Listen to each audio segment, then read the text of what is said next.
الفاتحة. أعوذ بالله من الشيطان الرجيم. بسم الله الرحمن الرحيم. الحمد لله رب العالمين. الرحمن الرحيم. مالك يوم الدين. إياك نعبد وإياك نستعين. اهدنا الصراط المستقيم.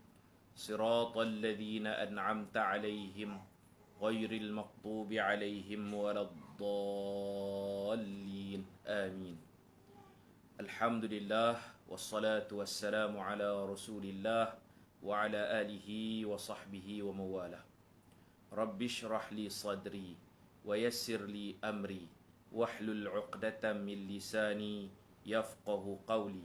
سبحانك لا علم لنا إلا ما علمتنا إنك أنت العليم الحكيم. ولا حول ولا قوة إلا بالله العلي العظيم. بسم الله ما شاء الله. لا قوة إلا بالله ما شاء الله. كل نعمة من الله ما شاء الله. الخير كله بيد الله ما شاء الله.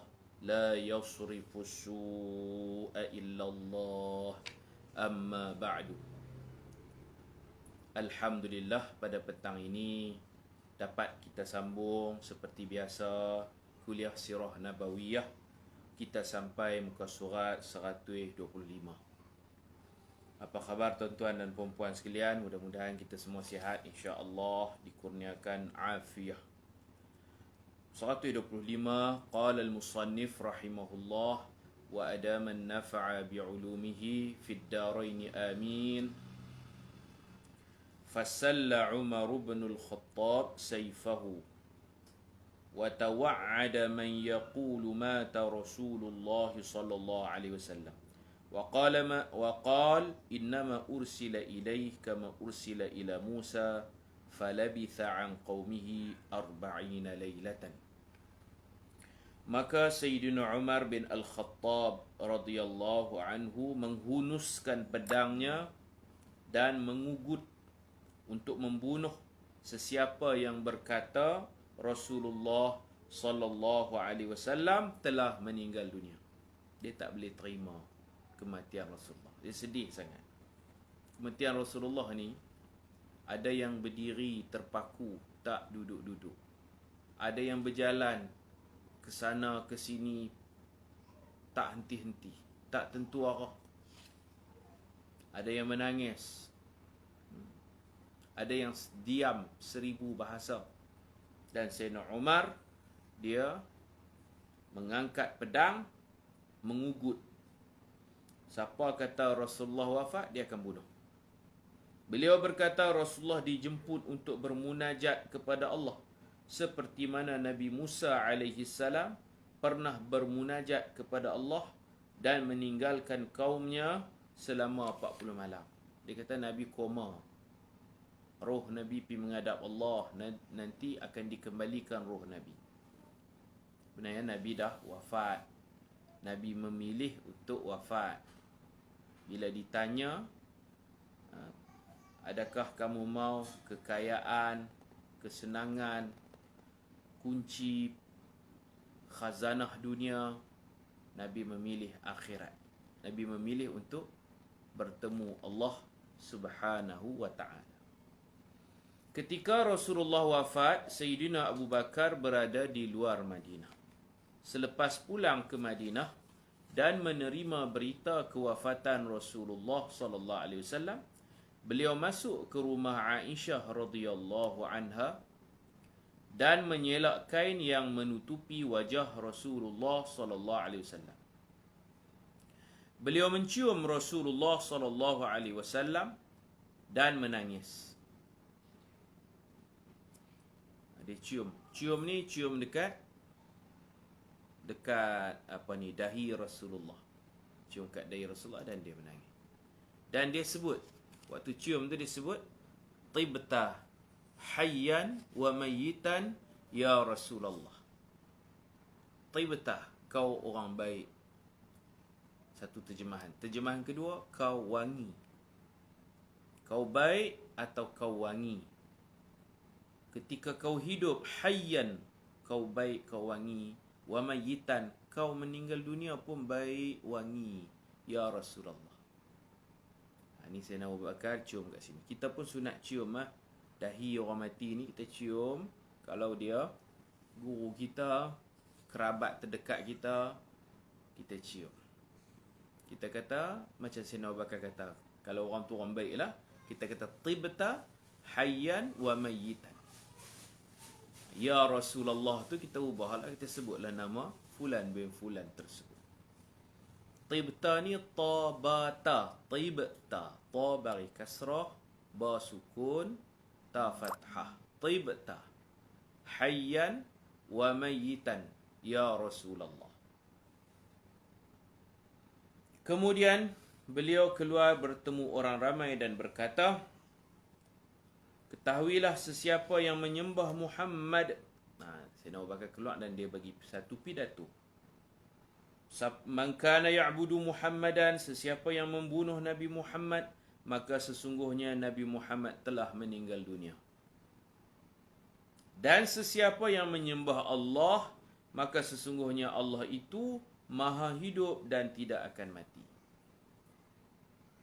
Lepas itu Sayyidina Abu Bakar baca pula ayat Quran, innaka mayyitun wa innahum mayyitun, yang bermaksud sesungguhnya kamu, yakni Nabi Muhammad, akan mati dan sesungguhnya mereka juga akan mati. Semua kita mati. Wa qawluhu ta'ala, dan dia baca lagi firman Allah Ta'ala yang bermaksud wa ma Muhammadun illa rasul qad khalat min qablihi rusul afa immata aw qutila qalabtum ala a'qabikum wa man yanqalib ala aqibaihi falan yadurra Allah syai'a wa sayajzillahu syakirin. Muhammad itu tidak lain hanyalah seorang rasul. Dia bukan Tuhan. Jadi sebagai manusia tentu menerima kematian. Sesungguhnya telah berlalu sebelumnya beberapa orang rasul. Rasul-rasul lain pun mati, kecuali Nabi Isa alaihi salam. Apakah jika dia wafat atau dibunuh, kamu berbalik ke belakang, berpaling tadah, murtad? Barang siapa yang berbalik ke belakang, berpaling tadah, maka ia tidak dapat mendatangkan mudarat kepada Allah sedikit pun. Dan Allah akan memberi balasan kepada orang-orang yang bersyukur. Dengar pidato Sayyidina Abu Bakar ni, Sayyidina Umar kata, Umar radhiyallahu anhu berkata, ka'anni lam atlu hadhil ayah. Seolah-olah sebelum ini aku seperti tak pernah membaca ayat ni. Dia pernah baca, tapi dia lupa. Ayat-ayat yang memperingatkan supaya bersabar menerima dengan tabah kewafatan Rasulullah sallallahu alaihi wasallam. Dafnuhu sallallahu alaihi wasallam, Rasulullah sallallahu alaihi wasallam dikebumikan. Kebumi dalam bilik Sayyidatina Aisyah itulah, kerana nabi-nabi di mana mereka menghembuskan nafas yang terakhir, di situlah mereka dikebumikan. Satu. Yang kedua, nabi-nabi apabila meninggalkan harta tidak boleh dibahagi-bahagikan, tidak boleh difaraidkan. Nabi Sulaiman alaihi salam meninggal dunia, isteri dia yang ramai itu tak dapat apa-apa. Nabi Sulaiman, isteri dia tak dapat. Sebab nabi-nabi ni hanya meninggalkan pusaka ilmu. Nabi-nabi ni hanya mewariskan ilmu. Tinggal ilmu, ilmu boleh dibahagi-bahagikan. Siapa dapat banyak, dapat warisan Nabi banyak. Siapa dapat sikit, dapat warisan sikit. Sebab tu para ulama yang menguasai cabang-cabang ilmu, mereka dipanggil pewaris Nabi. Pewaris ni maknanya orang mati tinggalkan harta, dibahagikan, dipanggil pewaris. Al-ulama warathatul anbiya. Ulama pewaris Nabi. Nabi kata, kami ni para Nabi, para Rasul, kami tidak mewariskan dinar dan dirham kepada keluarga kami. Tak bagi. Lepas Nabi wafat, Sayyidatina Fatimah terlupa hadis ni, dia pergi tuntut tanah tanah milik Nabi di Khaybar, dekat Sayyidina Abu Bakar. Wahai Abu Bakar, wahai Tuan Khalifah, saya nak tanah abah saya. Abah saya ada sebidang tanah yang dapat di Khaybar. Waktu perang Khaybar tu berbahagi tanah. Saya nak hak ayah saya. Saya waris tunggal. Saya anak perempuan, saya waris tunggal. Tak ada anak lain, semua mati. Anak Nabi ni semua habis depan mata Nabi. Hak laki-laki mati waktu Nabi mati kecil-kecil. Nabi tengok anak Nabi mati. No? Isteri Nabi pun meninggal dunia, Sayyidatina Khadijah. Anak Nabi yang lain pun meninggal. Isteri Sayyidina Osman, Ruqayyah, Ummu Kulthum meninggal. Sayyidatuna Zainab meninggal. Yang kita baca hadis, bagaimana Nabi memberi kain Nabi kepada Sayyidatuna Ummu Atiyah. Nabi kata, selesai mandi, habak kat saya. Habis mandi ni Papa habak, Nabi bagi kain Nabi, pakaikan, kafankan dengan kain itu Sayyidatuna Zainab. Semua anak Nabi meninggal depan Nabi. Yang anak Nabi yang tak meninggal ni Sayyidatina Fatimah. Itu pun 6 bulan selepas kewafatan Nabi, beliau pula meninggal dunia. Yang saya cerita petang kemarin, Nabi bisik dekat telinga kanan dia tu. Mula tu dia menangis, tapi Nabi bisik sekali lagi, dia gelak, dia seronok, kan? Sayyidatuna Fatimah. Dia tak tahu, dia lupa hadis ni, dia mai buat tuntutan kepada khalifah. Tanah tu dah jadi hak milik negara. Sayyidina Abu Bakar tak boleh nak bagi. Sayyidina Abu Bakar kata tak boleh. Dia ingatkan balik hadis. Nabi kata, kami para Nabi, para Rasul tidak meninggalkan dinar dan dirham. Maksudnya tak boleh faraid. Nabi-Nabi ni tak ada hukum faraid ni kat kita. Nabi-Nabi tinggal reta banyak mana pun, jadi khazanah Baitul Mal. Diambil alih oleh Baitul Mal. Nabi Sulaiman kaya, isteri 100 orang, isteri tak boleh apa? Tak boleh makan harta Nabi Sulaiman pun. Yang kami tinggal ilmu. Ilmu. Ulama pewaris Nabi, mewarisi ilmu Nabi. Kita duduk mengaji ni sirah ke, hadis ke, fiqh ke, tasawuf ke, semua tu mewarisi ilmu peninggalan Rasulullah sallallahu alaihi wasallam. Sayyidina Abu Hurairah pernah satu hari dia mengumumkan di tengah-tengah pekan, ketika orang sedang berjual beli, Sayyidina Abu Hurairah umum. Sayyidina Abu Hurairah kata, hampa duk menega jual beli, hampa tak pi masjid. Pilah masjid. Di masjid itu sedang dibahagi-bahagikan harta peninggalan Rasulullah. Kalau hampa nak athar, barang-barang Rasulullah, harta benda Rasulullah, orang tengah duk bagi-bagi di masjid tu, Masjid Nabawi. Hampa duk menega sini, hampa tak mau ke barang-barang Rasulullah, harta-harta Rasulullah?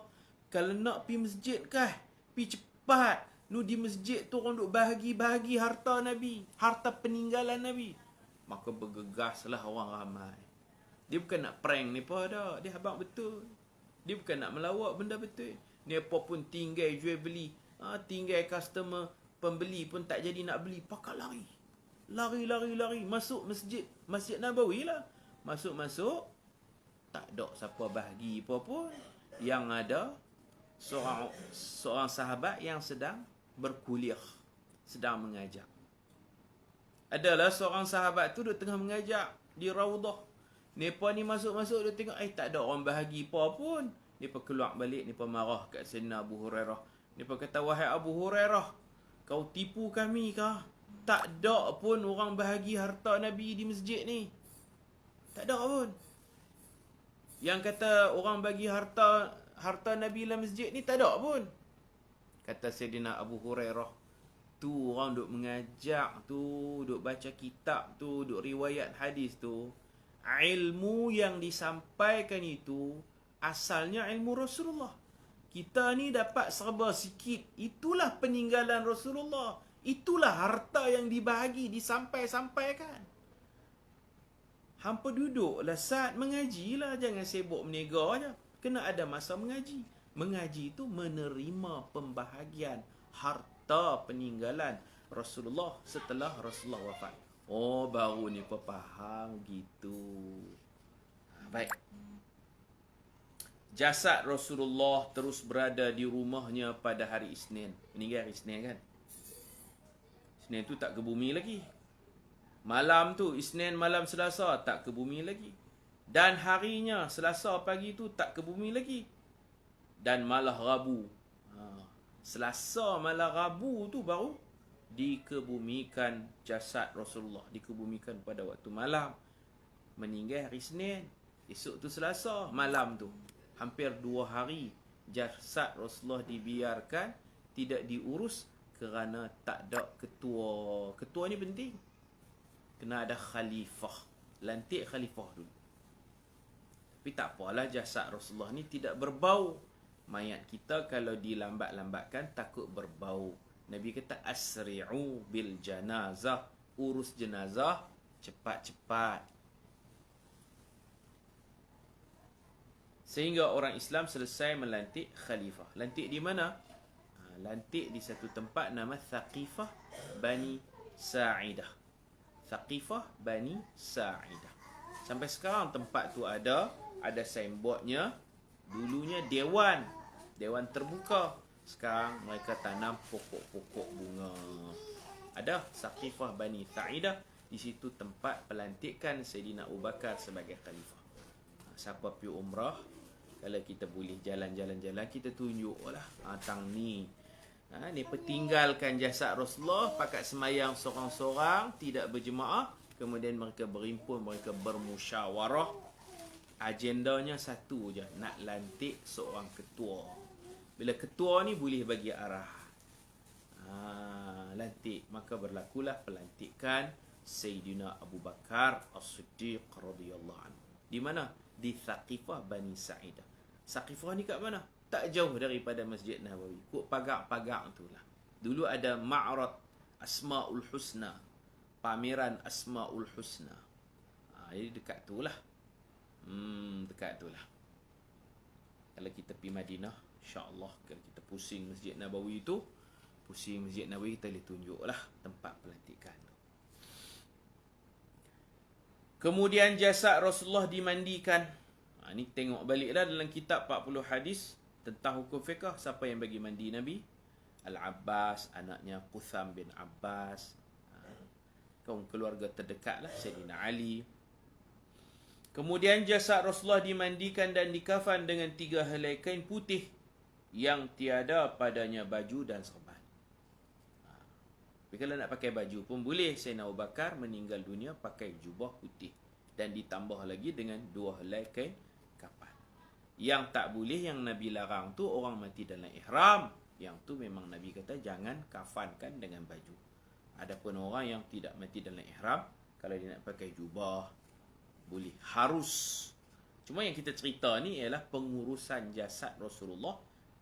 Tidak ada kain berjahit dan tidak dipakaikan serban. Kepiah serban apa pun tak pakailah. Kemudian baginda diletakkan di atas katil di dalam rumahnya. Maka orang-orang Islam solat jenazahnya secara seorang diri tanpa berimam. Solat jenazah secara bergilir-gilir. Lelaki, tu yang lambat tu, meninggal Isnin, Selasa tak ke bumi lagi. Selasa malam Rabu baru boleh ke bumi tu. Yang pertama, khalifah tak lantik lagi. Yang kedua, pasal rumah Sayyidatina Aisyah tu kecil, bukan boleh masuk ramai-ramai. Masuk seorang semayang, keluar. Seorang lagi masuk, keluar. Jadi, semua nak ambil peluang. Hatta kanak-kanak pun nak ambil berkat. Nak semayang jasad Rasulullah. Seronoklah berdepan. Jasad Rasulullah duk ada depan pakat semayang. Jadi ramai kan. Manusia ramai. Pakat-pakat nak semayang. Jadi mengambil masa. Tapi tak busuk. Tak kembung. Kalau mayat biasa ni kembung dah lah. Solat jenazah secara bergilir-gilir, lelaki dewasa, kemudian wanita dan kemudian kanak-kanak. Kemudian baginda dikebumikan di dalam bilik Sayyidatuna Aisyah radhiyallahu anha. Waktu ni pun ada khilaf lah. Sahabat kata kita nak bawa pergi Baqi' ke kat mana ke kan. Datang Sayyidina Abu Bakar, Sayyidina Abu Bakar kata sini, jangan bawa pergi mana sini. Sayyidina Abu Bakar yang ingat. Orang lain lupa, sedih sangat, lupa hadis. Hadis yang kata kami para Nabi, di mana kami wafat, di situlah kami dikebumikan. Sayyidina Abu Bakar yang dapat ingat. Dia tabah. dia sabar, dia kuat, maka dia memang berkelayakan. Tokoh lah, bertokoh. Orang yang berkelayakan. Pernah seorang perempuan dekat-dekat Nabi nak wafat, mai buat urusan dengan Nabi. Urusan dia tak selesai. Nabi kata kat dia, nanti kalau kamu mai Madinah, kamu nak buat urusan ni, kamu beruruslah dengan Abu Bakar. Dia tengok Nabi pun sakit, dia kata, ni kalau saya mai pula ni, Rasulullah tak ada dah, macam mana? Rasulullah kata, kalau aku tak ada, berurusanlah dengan Abu Bakar. Itu petanda-petanda dia tu. Isyarat. Kemudian baginda dikebumikan. Kebumi ni secara liang lahat. Orang Arab ni dia biasa dua. Satu liang lahat, satu ruang yang ditebuk arah kiblat tu, dia jadi macam L tu. Tebuk lubang, rebuk lubang tu, bahagian depan kiblat. Itu dipanggil lahat. Satu lagi, kubur tu macam tu je. Cuma di tengah kubur tu ada satu lorong ditebuk macam longkang. Di tengah-tengah tu macam buat longkang, jadi masukkan mayat. Itu dipanggil syak. Jadi sahabat pun berbincang. Ada dua pendapat. Satu kata kita buat liang lahat, satu lagi kata buat syak. Yang ayyuhuma afdal, mana satu yang lebih afdal? Berbincang. Sayyidina Abu Bakar bagi kata putus, lah ni macam ni, kita panggil hak gali liang mai sini, kita juga panggil yang buat syak mai sini. Panggil dua-dua.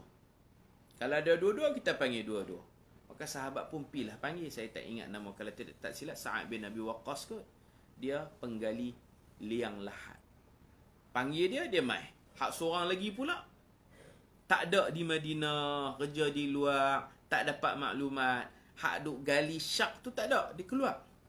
Maka penggali liang lahat datang, penggali syak tak tahu, dia duduk luar, dia pun tak tahu kata Nabi wafat, tak ada maklumat. Maka dah penggali liang lahat yang ada, maka digali secara liang lahat. Rupa-rupanya bila para sahabat menyemak hadis, yang terbaik ialah liang lahat. Kerana Nabi Adam AS meninggal dunia. Dalam kitab 40 hadis, Nabi Muhammad bercerita, Nabi Adam AS meninggal dunia diuruskan oleh para malaikat. Malaikat urus terbaik punya.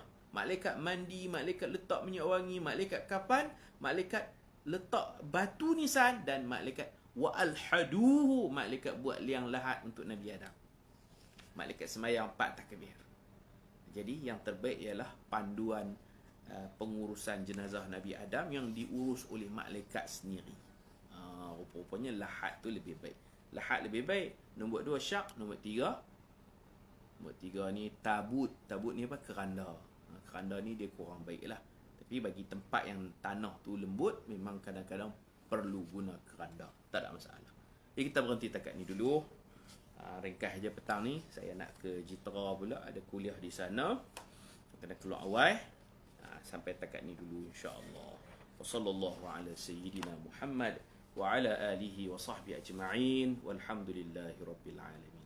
Subhanakallahumma wa bihamdika asyhadu an la ilaha illa anta astaghfiruka wa atubu ilaik. Bismillahirrahmanirrahim. Wal 'asr innal insana lafi khusr illa alladhina amanu wa 'amilus solihat wa tawassaw bil haqq wa tawassaw bis sabr. Assalamualaikum warahmatullahi wabarakatuh.